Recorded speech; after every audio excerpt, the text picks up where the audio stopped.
Alam mo ba na merong 5 aspeto ng buhay na dapat lagi mong pinapakain? Ano-ano ito? Umpisahan natin sa pinakauna na dapat mong pakainin everyday, ang iyong spiritual aspect. Ano nga ba ang mga pagkain na pwede dito sa spiritual aspect mo? Ito ay yung mga word of wisdom, Bible, and mga prayers. Kailangan every morning pa lang, maagang-maaga, usap ka na kay Lord and magiging grateful ka na nare-receive mo yung mga blessings niya everyday. And pangalawa, no, na dapat natin pakainin is our mental.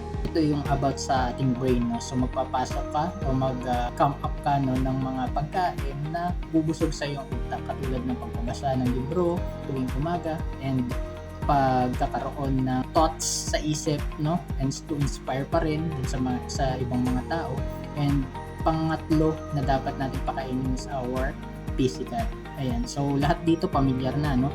Yung physical natin, pinapakain talaga yan through foods and mga exercises, yan, kailangan hindi yan nawawala kasi pagkain din ng physical yan. And yung pagtulog, yan, halaga din yan. Pangapat na dapat mong pakainin is your financial or yung bulsa, no? Kasi kailangan, aside from money, no, hindi lang money ang mag-identify about financial aspect, kundi lahat to ng net worth mo, mga ari-arian or mga bagay na meron ka, your possessions, no, yung value mo rin mismo is financial, and yourself mismo is your asset.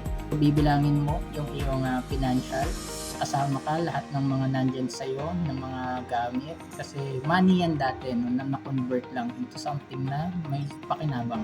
Panghuli na dapat mong pakainin is your social aspect. Kapag nakikipag-socialize ka, no, sa tao na puno at busog yung mga aspect of life, syempre maganda yung masishare mo sa iba and maganda yung feeling. Ngayon, kung mapapansin mo, may mga bagay, no, na kahit mag-isa ka lang, parang naghahanap ka ng mga makakausap. Hindi naman ibig sabihin na social is kailangan makipag-socialize ka sa maraming tao.